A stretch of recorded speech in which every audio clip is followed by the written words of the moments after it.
Les voy a recomendar una serie de libros para el tema de los interesados en los años previos a la Primera Guerra Mundial, que fueron muy similares a los actuales. Había una situación de globalización, llamémosla así. Bueno, la economía mundial siempre ha sido una economía mundial, incluso en la época de las cavernas, que ustedes no lo crean, se han encontrado rutas comerciales que unían distintos hordas o grupos tribales, estamos hablando de 5 o 6 mil años antes de Cristo, en Europa, que unían lo que ahora es Francia con lo que es el Medio Oriente. Claro, por supuesto era un comercio mínimo, microscópico, pero siempre la economía en ciertos ha sido, por lo menos, más allá de lo local, normalmente, salvo que ustedes vayan a las islas de la cultura polinésica, donde estaban todos encerrados en sus islas, pero también ahí había mucho tránsito, tú sabes, de barcos que iban, no barcos, piraguas, que iban de una isla a otra, y había todo un intercambio. Bueno, antes de la Primera Guerra Mundial estaba muy globalizada la economía europea, muy cosmopolita como ahora, la gente viajaba de un país a otro sin pasaporte, igual que ahora, incluso con menos exigencias que ahora.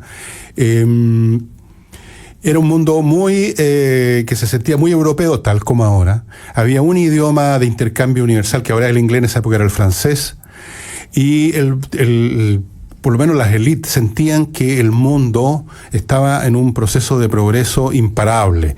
Y efectivamente era un siglo donde se habían desarrollado un montón de tecnologías y ciencias de una manera extraordinaria. El campo de las ciencias físicas, matemáticas, las tecnologías, había aparecido el automóvil, el avión, la radiotelegrafía sin hilo, como se llamaba la radio, para que hablamos del tren que ya existía, los barcos a vapor, millones de nuevas tecnologías médicas que no habían existido.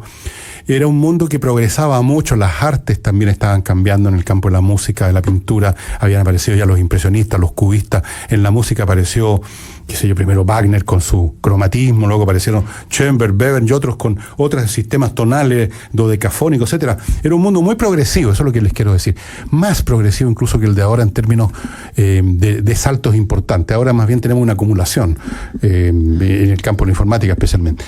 Y ese mundo voló en pedazos con una rapidez insospechada. Si ustedes quieren enterarse cómo era ese mundo previo, yo les voy a recomendar un libro que se llama 1913, o sea, el año previo a la Guerra Mundial, escrito por Charles Emerson, que es un historiador australiano muy interesante. El libro es sumamente interesante. Él hace un recorrido por el mundo. ¿Cómo eran las cosas en Constantinopla en 1913? ¿Cómo eran las cosas en Berlín en 1913? En Nueva York. Y así, sucesivas partes.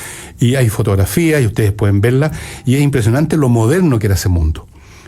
Mucha gente joven, sobre todo, cree que la modernidad se inventó la semana pasada. Era sumamente moderno en mucho orden de cosas.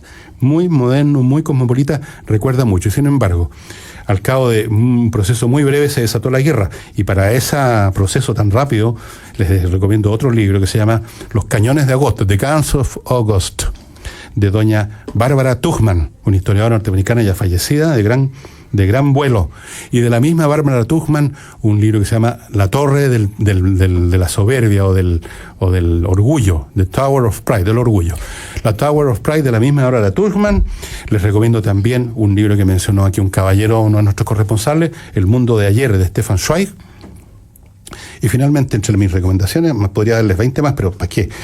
La guerra, The War That Ended Peace, La guerra que terminó la paz, de Margaret Macmillan.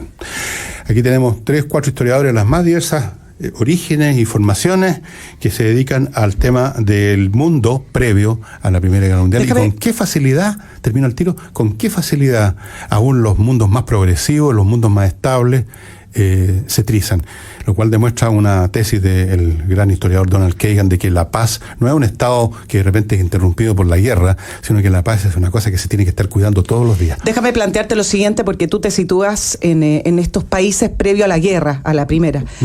El punto es, y hablas del progresismo, y que eran sociedades tremendamente modernas. Entonces la pregunta que surge es si ambas guerras, que fueron bastante pegaditas, sí, y entre medio hubo otras pequeñas, pero si ambas guerras colaboraron con el desarrollo, o si hubo un retroceso, porque hay autores que plantean que estas guerras produjeron igual un gran desarrollo. Es difícil decirlo, creo que no. O sea, me parece a mí que las guerras puede que produzcan desarrollos tecnológicos en armamento, obviamente. O sea, se desarrolló ahora los bombarderos pesados en la Segunda Guerra Mundial, se desarrolló la guerra aérea en la Primera Guerra Mundial. Todos hemos visto las películas, pero esos desarrollos, entre comillas, que luego tienen alguna expresión civil, evidentemente, son menores, me parece a mí, que el daño humano y físico. Cuando uno piensa la cantidad de intelectuales franceses de primer nivel, ingleses y alemanes, poetas, escritores, pintores, músicos, antropólogos, historiadores, conozco varios que yo he leído sus libros y que murieron, grandes intelectos que murieron en los campos de batalla de Europa. Para no hablar de todos los jóvenes que murieron y que dejaron de producir a su vez sus propias descendencias con otras personas que podían haber sido muy creativas, muy importantes. Cuando uno piensa en la destrucción moral que produjo esa guerra, no hay por dónde imaginar que no hubiera sido mucho mejor un mundo en que se hubiera evitado.